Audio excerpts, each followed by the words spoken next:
All right, DRZ400 electric starter. These are the little contacts. This one's nice and springy, no problem. This one was actually stuck in the up position, and the spring is kind of all rusty, and you can tell it's not as smooth on this side as this one. So if you're trying to start your DRZ400 and it makes a click sound and you know your battery's charged up, that's probably what it is. Alright, this is what your starter will look like. Under these screws, there's one there, and there are long screws and one there.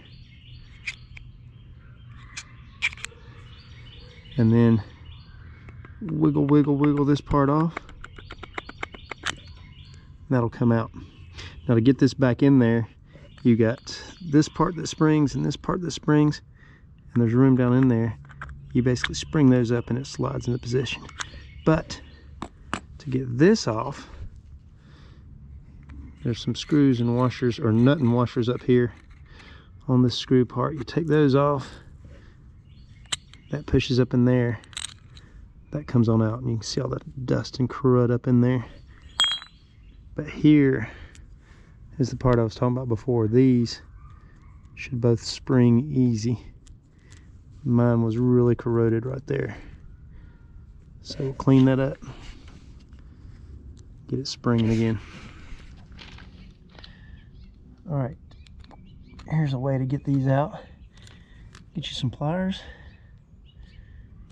push that up, grab that little tab right there, pull it up and over,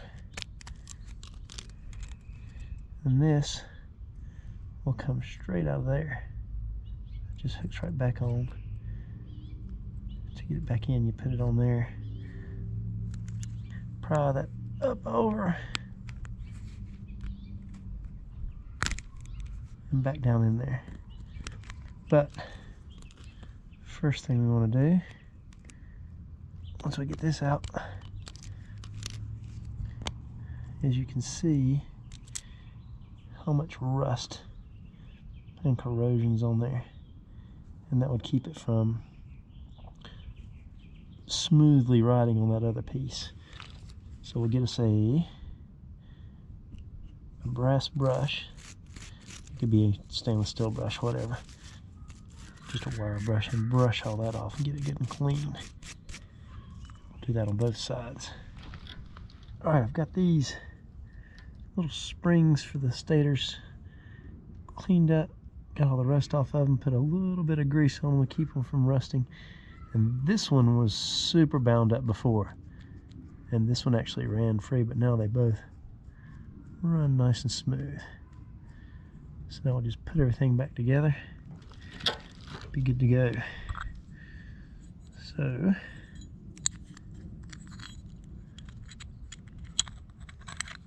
basically put that screw up through that hole,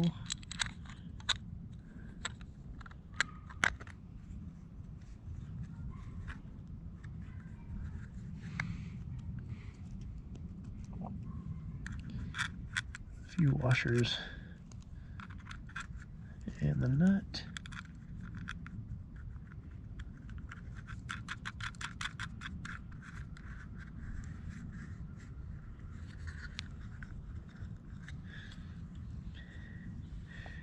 And then, as I said before, you want to tip that down in there and then mash up on those stators. Click everything in position. Screw your screws back together and you're good to go.